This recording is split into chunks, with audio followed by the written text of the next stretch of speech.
கண்ணுக்கு தெளிவானால் பாதைகள் புலப்படும், நம் பயணம் சுகப்படும். கிளிக்கின்ற நாள் காட்டி கிழக்கினில் வழிகாட்டி எழுப்பும் தோல் தட்டி விழிக்கின்ற மலர்கூட்டம் வெளியெங்கும் மனக்கூட்டம். தம்பி கிணங்கி இங்கு கூடியிருக்கும் தலைமை ஆசிரியரே, ஆசிரியர்களே மற்றும் மாணவ மாணவிகளே அனைவருக்கும் என் முத்தான முதற்கண் வணக்கத்தை தெரிவித்துக் கொள்கிறேன். காட்சிக்கு எளியன் கடஞ்சோழன் அல்லனில் நீ கூறும் மண்ணிலம் என்கிறார் தெய்வ புலவர்.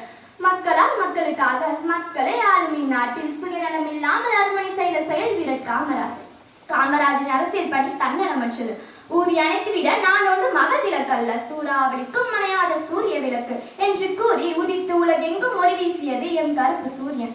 தென் தமிழ்நாட்டின் விருதுநகர் மாவட்டத்தில் தந்தை குமாரசாமி, தாயார் சிவகாமி அம்மாள் ஆகியோருக்கு மகனாக 1903 ஜூலை 15 பிறந்தார் காமராஜர்.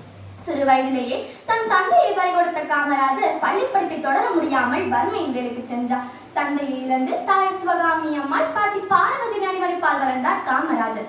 மாமாவின் கடையில் திருவனந்தபுரத்தில் இருந்தார். சுதந்திர கடலவரை பற்றி கொண்டதும் காங்கிரஸில் சேர்ந்தார். பின்னர் 1919 ஜாலியன் வாலாபாய் படுகொலை எதிர்ப்பு பேரணி மூலம் அவரது அரசியல் வாழ்வு தொடங்கியது.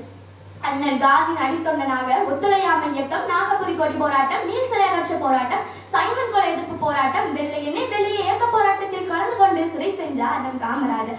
பின்னர் 1940 தமிழக காங்கிரஸ் தலைவரானார். எந்த ஒரு அரசியல் பின்னணியும் இல்லாதவர், எளிமை, கடமை உணர்வு, உழைப்பு மற்றும் நேர்மையால் பதவிகள் அவரை தேடி வந்தன. பின்னர் 1954 தமிழக முதல்வரானார்.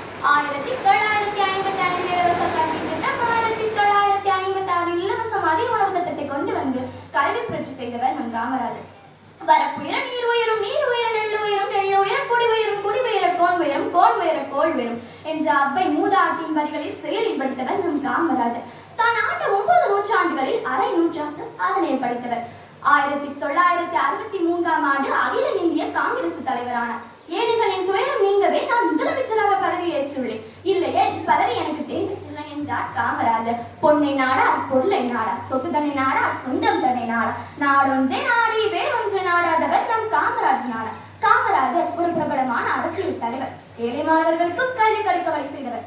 விருதுநகரின் வீரனே, படிக்காத மேலையே, பகுத்தறிவு பகலவனே, எளிமையின் தலைவனே, மதிய உணவளித்த மகானே, கரைப்படியா கரங்களுக்கு சொந்தக்காரரே என கல்வி கண் திறந்தவர் கர்ம வீரர், படிக்காத மேதை, பெருந்தலைவர், கருப்பு காந்தி, ஏழையின் பங்காளர், தன்னலமற்ற தொண்டர், கிங் மேக்கர் என்றெல்லாம் புகழ்பெற்ற காமராஜர் 1975 அக்டோபர் 2 காலமானார். அரசியல்வாதி எப்படி வாழ வேண்டும் என்பதற்கு முன்மாதிரியாக வாழ்ந்து மறைந்தவர் நம் காமராஜர். எனவே காமராஜரின் அரசியல் பணிகளை போற்றுவோம், அதன் வழி நடந்து அவனை காப்போம். வெற்றி கிடைத்தால் அடக்கம் இரட்டும், தோல்வி கிடைத்தால் அனுபவம் பெறட்டும். முடிவில் வணக்கம் சொல்வது என் வழக்கம். வாய்ப்பிற்கு நன்றி, வணக்கம்.